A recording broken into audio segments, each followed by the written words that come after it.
Driving outside Doha, the Qatari desert stretches as far as the eye can see. But here and there loom patches of green. These are man-made and meant to increase. One such place is the Mardiya farm. Here we meet a man who is dedicating a good deal of his time and means to combating desertification. Sheikh Faisal bin Hamad Al Thani says his love for farming goes back to his childhood years, when his late father used to take him to this family property.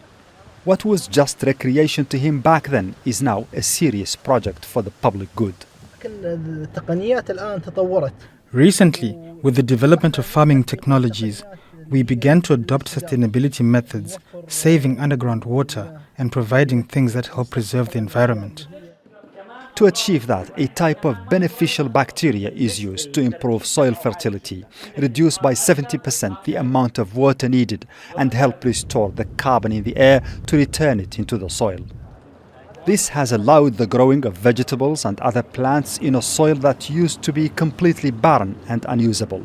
Farm experts call this process permaculture, a stage beyond the organic, a method of zero chemicals where both fertilizers and insecticides are 100% organic. As winter approaches, more crops are being planted without any need for greenhouses. In another section is the bank of wild plants. This is where trees that are facing extinction are being grown to save them. The water for irrigation here comes from the sea after desalination. This has triggered another idea on which Sheikh Faisal is now working. We depend on desalinated water from the Gulf. We get only 50% and the other 50% returns into the sea. The accumulated salt in the water makes it more like the Dead Sea, causing fish and other organisms to die out. We are developing a new technique whereby no salt from the desalination returns into the Gulf. Instead, we will evaporate the water and keep the salt for other beneficial uses. Sheikh Faisal's project is an example of a farming model that is being replicated across this country, and that's ever since Qatar has decided to use natural, sustainable means to turn the desert green.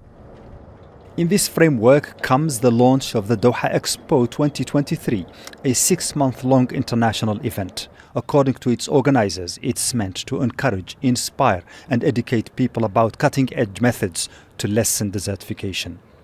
It's the biggest global event held in Doha since last year's World Cup.